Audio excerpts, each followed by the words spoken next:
नमस्कार प्रेक्षकांनो, मी सावित्रीबाई ज्योतिराव फुले या मालिकेच्या आजच्या भागामध्ये इथे आता शास्त्री बुवा ग्रहशांतीची पूजा करायला आलेले असतात. ही गोष्ट ज्योतिराव फुले यांना समजते. तेव्हा ते शास्त्री बुवांना प्रश्न विचारतात की शास्त्री बुवा, तुम्ही कुणाची ग्रहशांती केली? तेव्हा शास्त्री बुवा ज्योतिराव फुले यांना बघतात आणि तेव्हा इथे त्यांना आठवतं मंदिरामध्ये सुद्धा त्यांनी ज्योतिराव फुले यांची हुशारी बघितलेली असते. तेव्हा ते म्हणतात, कुणाची ग्रहशांती? म्हणजे सावित्रीची ग्रहशांती केली. तेव्हा ज्योतिराव फुले म्हणतात, हो का? तुम्हाला कोणी सांगितले की तिचे ग्रह अशांत आहेत ते? तेव्हा शास्त्री बुवा आता गप्पच बसतात. तेव्हा इथे ज्योतिराव फुले म्हणतात की हे बघा शास्त्री बुवा, मी नायगावरची तुमची सत्ता मान्य करू शकतो, पण इथे आकाशामध्ये जे ग्रहतारे असतात ते सुद्धा तुमचं ऐकतात का? तेव्हा शास्त्री बुवा म्हणतात, हो मग तर, बघितलं ना, मी ग्रहशांतीची पूजा केली आणि मुलगी इथे दारात हजर. तेव्हा इथे आता लगेच ज्योतिराव फुले त्यांना उत्तर देतात, पण मी तर वाचलं होतं की ग्रहतारे हे सुद्धा मातीने बनलेले आहेत, त्यांना शांत वगैरे करण्याची काही गरज लागत नाही. तेव्हा शास्त्री बुवा म्हणतात, तुम्ही जे वाचलेलं आहे ना पुस्तकामध्ये ते खरं आहे असं नाही, ते वाचायचं आणि सोडून द्यायचं. तेव्हा इथे आता लगेच ज्योतिराव फुले म्हणतात, मग काय करायचं? तुम्ही जसं ग्रहताऱ्यांच्या नावाखाली भोल्या बाबड्या लोकांना फसवता आणि इथे त्यांच्याकडून दान वगैरे घेता, हे बरोबर आहे का? हे आम्ही सहन करायचं? तेव्हा इथे आता सावित्रीचे जे वडील आहेत ते म्हणतात, अहो पाहुणं, कशाला इतकं बोलताय, गप्प बसा ना तुम्ही. तेव्हा सावित्री म्हणते, तुम्ही एक काम करा आबा, तुम्ही आधी शास्त्री बुवांना गप्प करा आणि इथून जायला सांगा. आणि तुम्ही हे काय केलं? मी यायला निघणारच होते ना, आणि मी इथे पोचणारच होते. मग तुम्ही इथे पूजा वगैरे कशाला घातली आणि माझ्या कपिलेचं दान तुम्ही का देणार होतात? मला हे मान्य नाही, तुम्ही शास्त्री बुवांना जायला सांगा. तेव्हा इथे आता सावित्रीचे वडील म्हणत असतात, पाटील म्हणत असतात की शास्त्री बुवा ऐका जरा तुम्ही. तेव्हा शास्त्री बुवा म्हणतात, कसलं शास्त्री आणि कसलं सूत, माझा इथे अपमान झालाय पाटील, आणि आता तुमच्या कुंडलीमध्ये जे काय लिहिलंय ना तसंच होणार, तुमच्या नशिबाचे भोग तुम्हाला भोगावे लागणारच, असं म्हणून आता ब्राह्मण तिथून शास्त्री बुवा निघून जातात. तेव्हा इथे खूपच जास्त राग हा पाटीलला आलेला असतो. पाटील म्हणतात, पाहुणं, तुम्हाला इतकं बोलायची काय गरज होती? तुम्हाला गप्प बसता येत नाही का? तेव्हा इथे सावित्रीची आई म्हणते, अहो तुम्ही जरा शांत होता का? पोरं आत्ताच आलीत ना, ते इथे थकले असतील, त्यांना आराम तरी करू देत. सावित्री, जावई बापू, तुम्ही चला बरं, दोघे जण थोडा आराम करा. तेव्हा इथे पाटील भयंकर चिडलेले असतात. तेव्हा सावित्रीची आई येते आणि ती म्हणत असते, अहो किती तो रागराग कराल, जावई बापूंजवळ तुम्ही असं का बोललात इतक्या रागामध्ये? तेव्हा इथे पाटील म्हणतात, मग काय करायचं, कसं बोलायचं त्यांच्याबरोबर? जेव्हा माझ्या पोरीचे त्यांच्या घरामध्ये हाल झाले, तिचा जाच झाला, तिला इथे 20-20 भाकऱ्या थापायला लागल्या, तिला फाटी फोडायला लागली, तेव्हा हे तिथे गप्पच बसले असतील ना, आणि इथे आल्या आल्या लागलेत अक्कल पाजळायला.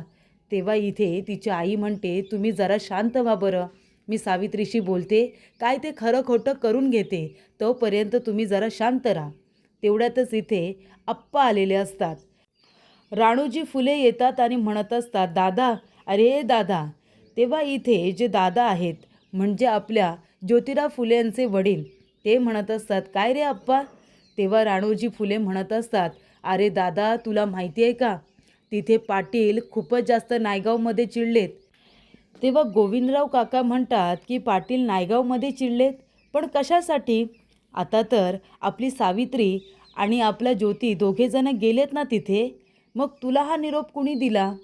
तेव्हा इथे आता राणूजी फुले म्हणत असतात की दादा, अरे मला असं कळलंय की ते पाटील इतके चिडलेत की त्यांना असं समजलंय की त्यांच्या मुलीचा आपल्या इथे जाच झाला म्हणे, म्हणजे तिने इथे 20-20 भाकऱ्या थापल्या, घर सारवलं आणि त्यानंतर फाटीसुद्धा फोडली. या गोष्टी तिथे पाटलाला समजल्या आणि आता पाटील भयंकर चिडलेले आहेत. तेव्हा इथे गोविंदराव म्हणत असतात, पण हे कसं शक्य आहे? गोविंद काका म्हणतात की माझ्या सुनेचा घरामध्ये जाच झाला आणि त्याबद्दल मला कसं काही माहिती नाही, आणि ही गोष्ट माझ्या घरातली मला माहिती नाही आणि तिथे नायगावमध्ये पाटलाला कुणी सांगितली? ही चाळी कुणी लावली असेल? तेव्हा राणोजी म्हणतो की दादा, अरे भातबाने सांगितलं असेल, एवढा मोठा पाटील आहे तो, खबर काय कुठूनही काढेल. पण मला एक गोष्ट कळत नाही आहे, तो पाटील जर चिडला तर इथे ओल्या झाडाला सुद्धा आग लावतो तो. मग आता तर तिथे आपला ज्योती एकटाच गेलाय, आपल्या ज्योतीबरोबर कसा वागेल तो? तेव्हा इथे आता गोविंद काका भयंकर घाबरलेले असतात. तेवढ्यातच सावित्री इथे ज्योतिराव फुले यांना पाणी वगैरे प्यायला देते आणि तेव्हा तिचे दोन भाऊ आपल्या बहिणीला भेटायला आलेले असतात. तेव्हा सदा येतो आणि म्हणतो अक्का. त्यानंतर इथे सखासुद्धा आलेला असतो. दोन्ही छोटे भाऊ त्यांचे सावित्री आता लाड करते, त्यांना प्रेमाने भेटते. तेव्हा ते विचारत असतात, अक्का तू गेल्यानंतर आम्हाला खूप आठवण आली, तुला आमची आठवण आली का? आणि कसं आहे तुझं पुणं? तेव्हा सावित्रीबाई म्हणतात, हो हो, पुणं खूपच जास्त मोठं आहे आणि छान आहे. तेव्हा ते विचारतात, पुण्यावरून आमच्यासाठी काय आणलं अक्का? तेव्हा इथे लगेचच सावित्री ज्योतिराव फुले यांच्याकडे बघतात. तेव्हा ज्योती म्हणत असतात की तुमच्यासाठी काही नाही आणलं, पण तुमच्या कपिलेसाठी इथे आता दोरखंड आणलेला आहे. तेव्हा इथे ते म्हणतात की किती छान आहे दोरखंड, आम्ही जातो आणि कपिलीच्या गळ्यात बांधतो. तेव्हा सावित्री विचारत असतात की कपिला तिथे आता दावणावरती नाही आहे ना? ते म्हणतात की नाही नाही, आम्ही तिला रानात सोडलेलं आहे, आम्ही तिथे जाऊन तिच्या गळ्यामध्ये घालतो. तेव्हा ते तिची भावंडं गेल्यानंतर सावित्री इथे फुलेंना हात जोडते. तेव्हा ज्योती म्हणत असतात, काय झालं सावित्री, तू का हात जोडतेस? तेव्हा सावित्री म्हणत असते, हे बघा, पुण्यामध्ये आपण एकमेकांबरोबर बोलत नव्हतो, आपल्यामध्ये अबोला होता. ही गोष्ट तुम्ही आबांना सांगू नका, त्यांना कळू देऊ नका, नाहीतर आबांना खूप जास्त वाईट वाटेल. तर इथे खूपच जास्त आता खंडोजी काका चिडलेले असतात. तेव्हा सावित्रीची आई म्हणत असते, काय करावं या माणसाचं, पोरगी आणि जावई लग्नानंतर पहिल्यांदा घरी आलेत, पण ह्यांचा काही राग जातच नाही आहे. ते इथे रागानेच बसलेले आहेत रुसून. कसं समजवायचं त्यांना? वंस, तुम्ही तरी समजवा. तेव्हा इथे वंस म्हणत असतात, काय रे खंडोजी, बघितलंस का, सगळे लोक जावयाचं कौतुक करतायत, म्हणतायत की खंडोजीला किती छान देखणा जावई मिळालाय, आपल्या सावित्रीला देखणा नवरा मिळालाय. सगळेजण वाकून वाकून बघत होते आपल्या जावयाला गाडीतून उतरताना. तेव्हा इथे खंडोजी काका म्हणतात, हो का, मग काय करायचं आता, देखणा जावई आहे म्हणून कणगीत भरून ठेवायचा का? आणि ते म्हणतात की जोपर्यंत खरं खोटं करत नाही ना, तोपर्यंत माझा राग काही जाणार नाही. तेव्हा सावित्रीची आई म्हणते, बघितलं, काय करावं या माणसाचं, इतकं रागराग करून जमतं का? सासरमध्येच आता त्या माणसांच्या हाताखाली आपल्या पोरीला दिवस घालवायचे आहेत, मग ह्यांनी थोडं शांतपणे घ्यायला नको?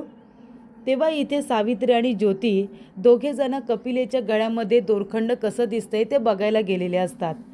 तेव्हा ती म्हणत असते, बघितलं ना, माझ्या कपिलेला सगळं कळतं की नाही, गळ्यामध्ये दोरखंड बांधलं तर ती पण सुद्धा इतकी खोडकर, सारखी आपली मान हलवते आणि छुमछुम छुमछुम वाजवते, बघितलं ना तुम्ही?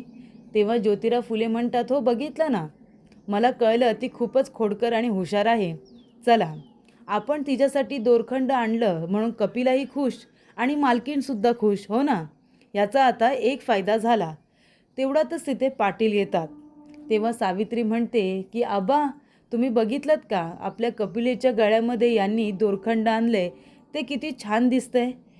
तेव्हा पाटील म्हणतात की थांबा एक मिनिट, आणि ते जाऊन आता तिथे दुसरं एक दोरखंड असतं, म्हणजे खूप मोठी दोरी असते, ते घेऊन आता पाटील आलेले असतात आणि ते म्हणतात, हे घ्या जावई बापू, कपिलेच्या गळ्यामध्ये दोरखंड बांधलेलंच आहे, आता माझ्या मुलीच्या सुद्धा गळ्यामध्ये हे दोर बांधा आणि तिला सुद्धा दावणीला बांधा, सासरमध्ये तिचा जाच होतोय ना. तेव्हा इथे ज्योतिराव फुले म्हणतात, म्हणजे काय बोलताय तुम्ही सासरे बुवा, मला कळत नाही आहे. तेव्हा इथे पाटील म्हणतात, तुम्हाला कळत नाही, घरातच असता ना की घराबाहेर असता? सावित्री, मला तुझा हात दाखव. तेव्हा सावित्री म्हणते, आबा हात कशाला दाखवू तुम्हाला, थांबा, मला आई बोलावते, मी आलेच हा. तेव्हा पाटील म्हणतात की सावित्री थांब, आधी मला तुझा हात दाखव. तेव्हा इथे तिला आठवतं, म्हणजे तिच्या मोठ्या जावेने ज्योतीच्या वहिनीने सांगितलेलं असतं की इथे तुला कामं करायला लागलीत ही तुझ्या बाबांना सांगू नकोस, नाहीतर त्यांना वाईट वाटेल ना की आपल्या मुलीला तिथे सासरी सगळी कामं करावी लागली, म्हणून घरातली गोष्ट बाहेर सांगायची नाही या. तेव्हा इथे पाटील म्हणत असतात, सावित्री तुझ्या आबांपासून काही लपू नकोस, माझ्या डोळ्यात बघ आणि मला सगळं काही सांग. तेव्हा सावित्री आपल्या मनामध्ये म्हणत असते की आबा, मी तुम्हाला सत्य नाही सांगू शकत आणि मी तुमच्याबरोबर खोटंही नाही बोलू शकत. तेव्हा ती म्हणते, आबा आईला मला सुखा शिदा द्यायचा आहे, तो मी देऊन येते. कोरडा शिदा देण्याचा बहाणा करून सावित्री तिथून निघून गेलेले असतात. तेव्हा इथे आता लगेचच पाटील ज्योतीकडे जातात आणि म्हणत असतात की बघितलं, पहिल्यांदा माझी मुलगी नजर चोरून गेली माझ्याकडून. सासरी तिला 20-20 भाकऱ्या थापायला लागतात, तिला इतकी कामं करायला लागत आहेत. 2 दिवसात माझ्या मुलीचा जाच केलात तुम्ही. तेव्हा ज्योतिराव फुले यांना तर याची कल्पनाच नसते.